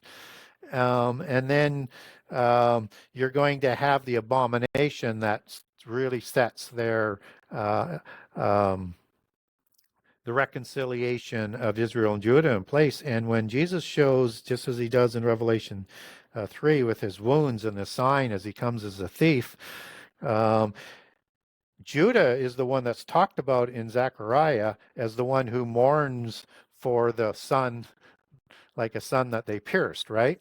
Their only son. That's the same timing in that reference there as the sign. And so when people are looking for Old Testament connections to the New Testament may add more details, but you're going to get references into the Old Testament. So look for markers in the Old Testament where it says banner, when it says ensign, where it says standard. And if it's a prophecy, like in Isaiah or in Hosea or other places, understand that's going to give you a marker for the end time. And a lot of times it's going to be associated with a trumpet blast. So now if you go through to Isaiah, I think it is 18, where you have the prophecy of the warring birds, of the warring wings, to a nation beyond the rivers of Cush in the time just before the harvest and the trumpets blasting. This is an end time prophecy that I think you could apply to the U.S. within that larger concept. Oh my gosh. I know I Okay. covered a lot of material, but it's You one of covered those a rabbit lot. holes you got to say a bit to have it make any sense at all. So, Well, and but then it's been proven time and time again, Gary, but through this, the ripple effect goes out and gets people to make these other minor connections, and then they go down, and the whole thing just grows yeah, and continues to unwind. yeah. And it's written right into the Holy Covenant that if you Yeah, violate the covenant, God will disperse Israel and the southern kingdom to around the world, and Israel gets lost. But it also says, I will still fulfill my promises through the curses of the covenant versus the blessings that you yeah. passed on. And through those curses, I will bring you all back in the end time. Oh my gosh. Every language, tribe, nation, and tongue he brings unto himself. Is that kind of a correlating understanding, would you Yeah, say? he brings them back from all All the of it. lands, four All of it. corners, four winds, all those expressions. So it's everywhere. But Yeah. do expect a coalescent over migrations over time for clusters. And I would say Interesting. U.S. and England and Canada might be part of those clusters. So, what do you think is one of the things this year, 2025, to keep our eyes on, with all the technology stuff that's out there, we have the whole new administration Yep. coming in, Trump working with Elon Musk, right? Yep. Is there anything that's like really within the next few months that we should be Yep. praying about and being very intentionally aware of that you could help us Yep. understand? Yeah. So in the occult and what we saw within the Roman Church, they have a unique Jubilee celebration that's based more on 25 years than 50 years as we would have biblically. So you have the special jubilee where you have these crypts being opened at the Vatican in preparation for the jubilee of 25 years, which is understood as a jubilee in that type of thought process at the start of every century. This is the year when the externalization becomes more visible in the occult, according to the Gnostics. So Alice Bailey wrote about this significantly. This is the time frame, not saying everything happens this year, but it starts to open this door of that externalization and the emergence of Lord Maitreya, as they call him, as the Antichrist type figure, starts to begin that age in 2025. So look for the occult to become much more active with this advent into this age of their end time as they start to gain momentum and try and double down and do more rituals and whatever else is going to happen. We need to be aware of what the rest of the world is doing because we live in this world. Um, so I would start to look for some things to start moving a little bit more quickly from that perspective. And so when we're looking at time in the Hebrew, I think there's three different words to describe time. Yep. You know, this acceleration of time, you know, with all this stuff going on right now. Do you think through the technology that they actually are able to manipulate time? Like do sub pocket realm effects, Gary, where maybe they can freeze time for certain Yeah. people? Do you think we're there? Like in all actuality, could it Not. affect me or you if there was some targeted weaponry where they're like, oh, we're gonna freeze this guy's timeline? Um, I think that's beyond the rules of yeah. interaction. I do, Okay. and they're Good. going to try and change the appointed times. Yes. Very well And that said. word Actually. is Mm. probably should be understood that way, that they're not going to change the time, they're going to try and change it or move it up. So just as Antichrist can remain mean a replacement Christ or a opposite of Christ as a false Messiah, it also can mean before Christ. So their plan is to trying people to convince that Jesus is coming before he comes and then present their option as this Messiah type figure. And so he's going to try and change those appointed times that way, and so that they can have their own millennium, because that's not they Now, want and they want to usurp that whole thing. So, yeah. but their main point is to bring about the end time before the appointed time, so that they can deceive more people and say, "See, God is not all powerful because we did this." Yeah, they can introduce some, you know, alien or some, I don't know, So, meat suit that they've created in a lab somewhere that has yeah, the power of yeah, quantum entanglement yeah, hive mind, right? yeah. And they can woo the So whole system. That's crazy. So if you had a war that was great enough to look Yeah. like Armageddon, and Antichrist took credit for that, and then he crowns himself as Antichrist in the temple, you have something that could deceive whoever's left. So we get a war like this.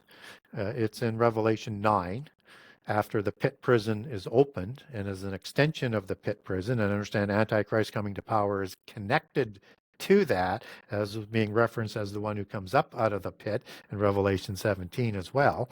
And that you have a war there that is described interestingly like with the same creatures as in Joel 1 and 2.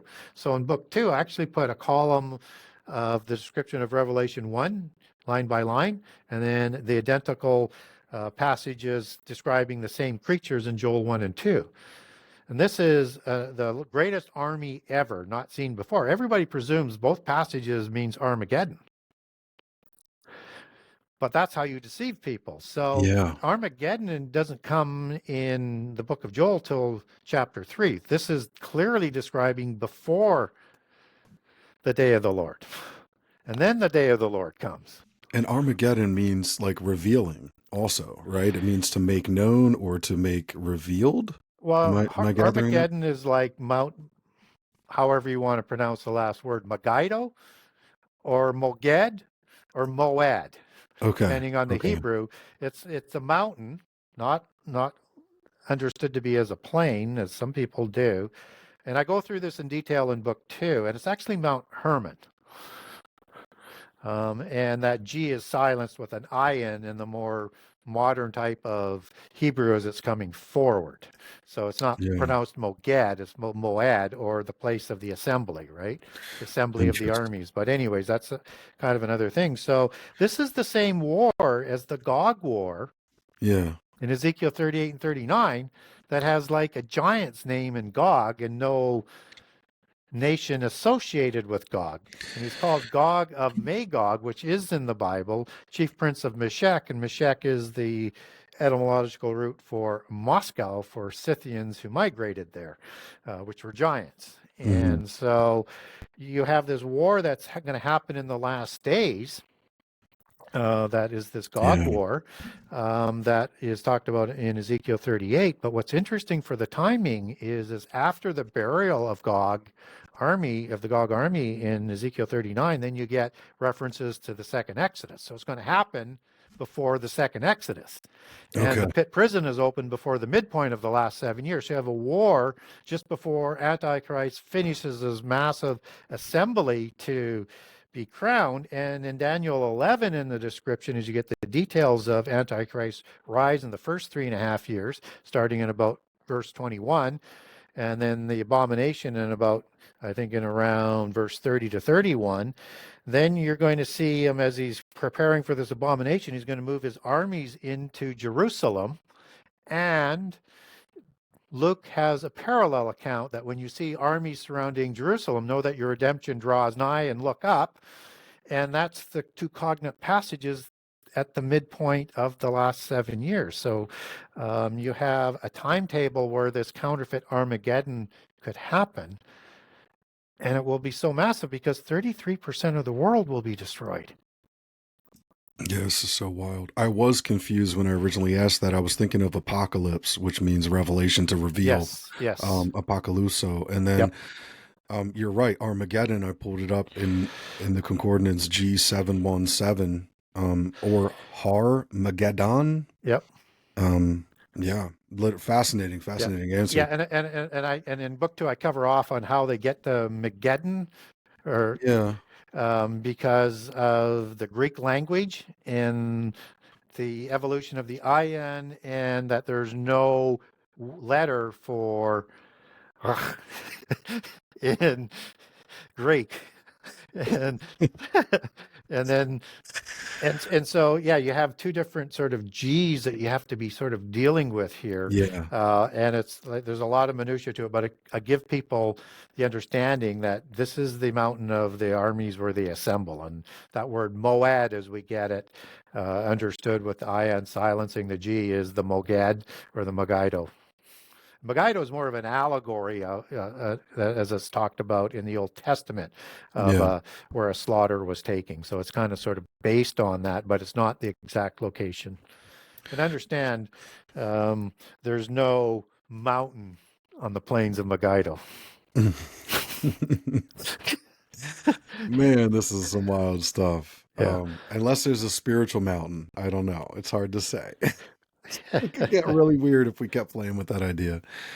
Gary, I just, Well, wouldn't it be most appropriate wow. to have the war at the foot of Mount Yeah. Hermon, where the oath to uh, carry out to the end the Harem anathema to create the giants was sworn by the fallen angels? Isn't it interesting to have it as the place where the Baalim council would congregate? Wouldn't it be interesting to be as the same place that Jesus, when he was here, started to establish his church and did it at Mount Hermon, that he would Yes. finish it?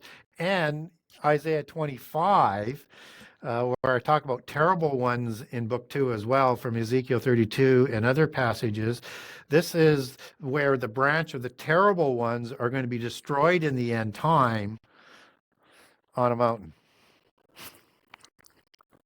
Very fascinating. It all is important.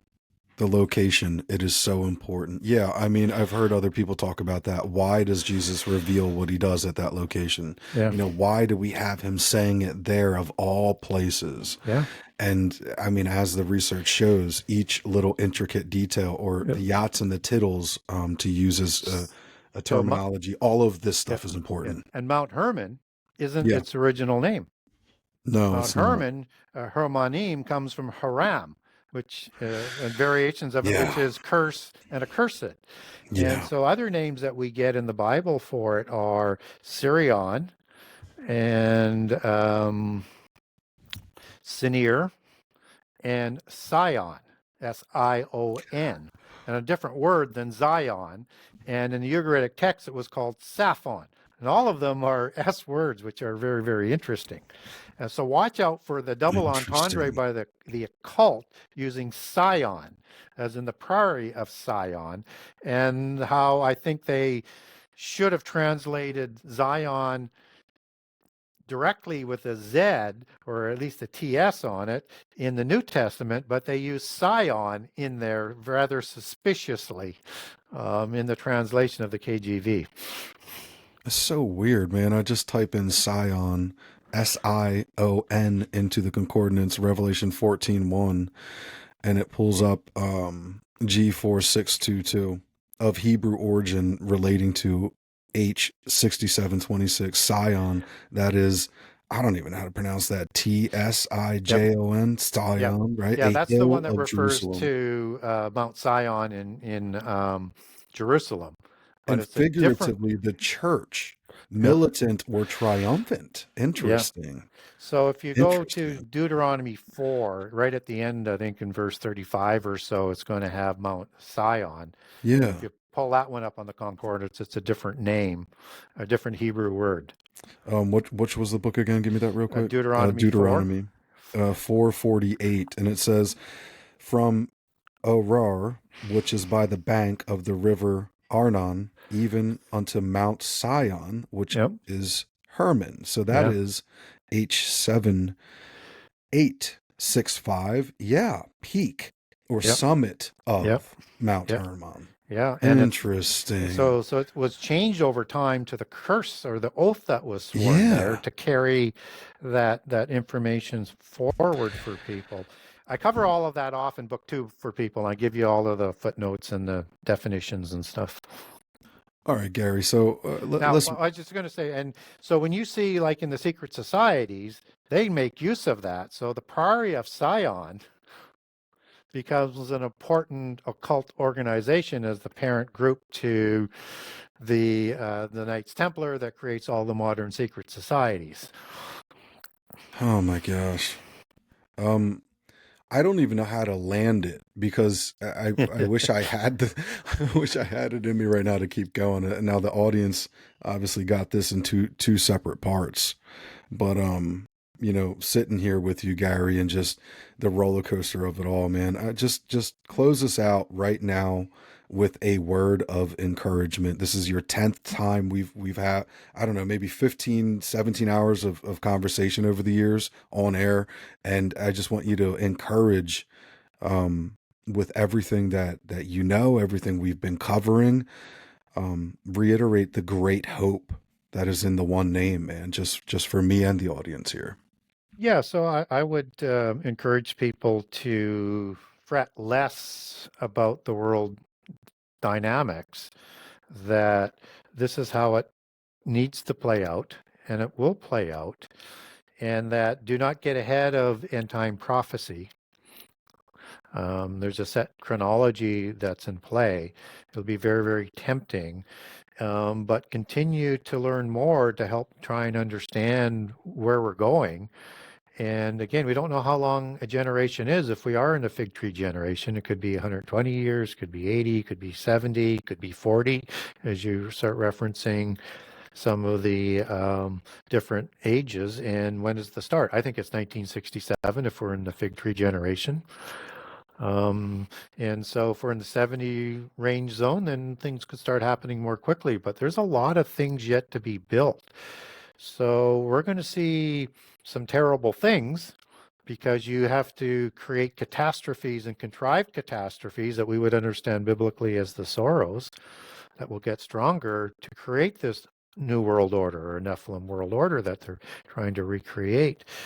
So things will play out. And so what we need to keep our eye on is this is the time of our testimony. And we should be preparing for that testimony, and we need to be planting a lot of seeds. So how you prepare is to learn more, but plant seeds with people. Don't be like a Baptist minister if they're not ready, but we can start preparing people for it. And that our testimony, whether or not we're here for it or not, we should prepare for that because that's what we're here to do. And certainly there will be a number of people who are martyred for that testimony coming out of the great tribulation of the saints before the great tribulation after the abomination. So we should gear up for that. And nobody wants to go through tribulation. And we may not. But if we are indeed in the fig tree generation, then we need to find resolve and be thankful for our gift of life and that we're prepared to reward that gift with our loyalty and testimony. And that's just focus on God. We are not of this world. And that we're here to make our decision for God, to be part of what's going forward. But there's always a testing. And so prepare for your test. It was very well said, Gary. Couldn't agree more. Revelation 21:4. He will wipe away every tear from their eyes, and death shall be no more. Neither shall there be mourning, nor crying, nor pain any more, for the former things have passed away. And he who was seated on the throne said, Behold, I'm making all things new. Gary, it's always an honor to be back with you, man. Just plug in real quick where you can be found, your preferred place for people to grab the book if they haven't already, and we're going to land this thing. So the best way to get hold of me is through my website, and I've updated that website for people who may not be familiar with them and with me. And on the website, I have about the books. So there's a book 1 and book 2. I have a generous excerpt of all 98 chapters of book 1, all 84 chapters of book 2. It's a small sampling of what's in the book, but it'll give you a good idea of what's in both of the books. And on the media page, I have a video that's a little bit older, but it goes through a lot of the concepts we're talking about in book 1. It's had over 1 million views, so it's quite a popular one. But I also have a series I did last year where I did a 2-hour section on each of the sections of each of the books. So in book 1, there's 8 sections. In book 2, there's 7 sections. And it's with a Christian who has questions. And so you get not only what's about the book, but questions related with that and concerns that Christians might have. And those are all there if you want to have a more audio sort of understanding to what's in the books. And so you can also get a signed copy from me on the website. So you go to book 1, book 2, and then there's a third page as well. So what I added was being able to buy on book 1 or book 2, if you want to buy multiple of the same book for a reading club or something, you get discounts for that. And then I added page 3 in late November, early December as well, where you can bundle both books and get the discount as well. And so you can also link over to Amazon.com, BarnesandNoble.com, Amazon.ca from the website. If you wanted to buy the books there. And if you wanted a signed copy, which is where I was on the buy pages, is if you're in Canada, there's a Canadian page. If you're in the US, there's a US page. If you live anywhere else in the world, there's an international page, and that's how you get the signed copy from me. There's a link over to the Kindle edition there, but even on Amazon.com or Amazon whatever, if you're going to see on the one page, you're going to see the printed copy available, you'll see the digital version available, and you'll see the audio on the Amazon site. So whichever is the format for you, or if you want a signed copy, those are the best ways and quickest ways to do that. And I do have links over there. So if you wanted to get a hold of me, there's a contact the author page as well to type in an email and it comes through to me. Be patient because I'm working hard to catch up, but I'm way behind, but I will get back to people on it. And you can also follow me on Facebook under Gary Wayne or message me at Messenger. And I'm also on Twitter. I started up on Twitter about 6 or 8 months ago at Gary Way, W-A-Y. Um, is but you'll see my picture when it comes up. So if you put my name on there as well, my picture will probably come up as well. So if you want to follow me on Twitter. Well, until next time, I'm going to ask you guys as the audience to share this one far and wide. Share this with your friends, family members, coworkers, with your pastor. Coming to you from southeastern Pennsylvania. God bless and goodbye.